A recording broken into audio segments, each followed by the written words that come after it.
Ce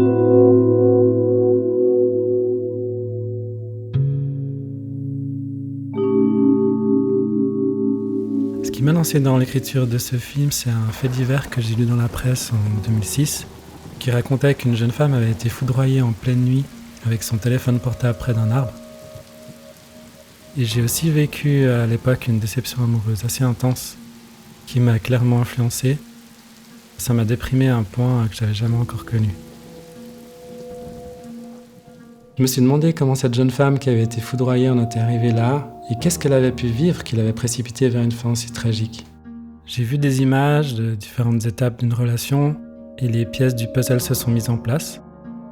Après, j'ai cherché un titre évocateur et comme je lisais à l'époque Le feu du dedans de Carlos Castaneda, j'ai décidé qu'il y aurait aussi un feu intérieur chez mon héroïne puisque j'allais parler de sa vie avant cette pulsion de mort qui l'a poussée dehors en pleine nuit.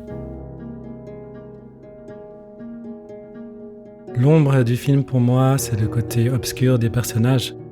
Carole, l'héroïne, elle a un côté artiste, elle est sensible à la beauté qu'elle essaye de capturer avec son appareil photo, mais elle est beaucoup dans le non-dit, dans l'introspection, et elle souffre de solitude parce qu'elle manque d'assurance, ce qui l'empêche de s'affirmer aussi en tant qu'homosexuelle. Ce personnage, pour moi, c'est l'image d'une personne qui n'arrive pas à s'accomplir parce qu'elle manque de soutien, autant familial qu'amical, et elle se sent socialement coupée du monde. Du coup, elle peine à trouver sa raison d'être et elle imagine son salut uniquement au sein d'une relation. Quand j'ai terminé une première version du scénario, j'ai tout de suite pensé à une comédienne qui s'appelle Natacha Yeni. Je l'avais vue au théâtre à Genève grâce à une amie en commun et je l'avais vraiment trouvée très talentueuse sur scène.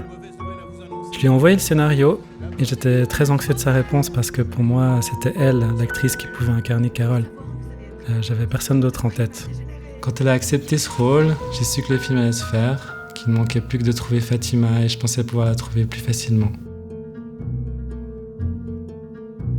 Ce qui a été étonnant lorsqu'on a parlé du personnage avec Natacha, ça a été de découvrir que pour d'autres raisons, dans d'autres circonstances et à un autre moment de sa vie, elle avait connu des sentiments très similaires à ceux qu'éprouve Carole dans le film. Et ça la rapprochait beaucoup du personnage. Il y a peu de dialogue dans les échanges. Le silence est omniprésent parce que pour moi, c'est un autre personnage du film. Il évoque le désir que les protagonistes peinent à exprimer l'une pour l'autre.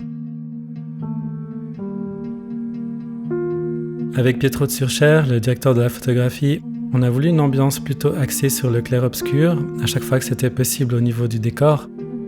On a aussi soigné les cadres avec des compositions qui sont assez cinématographiques.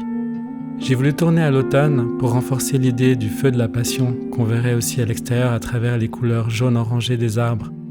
Et l'automne, c'est aussi cette période où la nature est mise à nu et ça m'a semblé le bon moment pour raconter mon histoire parce que l'héroïne arrive à un stade de sa vie où elle n'a plus de carapace, plus de protection.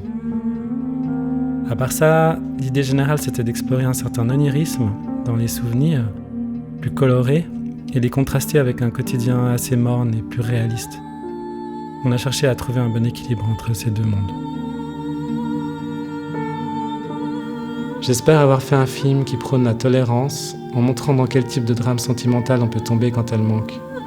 Au moment de la présentation du film, en 2008, j'ai réalisé que cette histoire aurait pu être tout aussi bien racontée avec un duo d'hommes ou même au sein d'un couple hétéro, simplement avec une différence culturelle importante entre eux. Par contre, à l'époque où le film a été écrit et tourné, il y avait encore peu d'histoires d'amour racontées entre deux femmes et dans ce sens, je pense que j'ai sans doute voulu mettre en scène un hymne à la différence.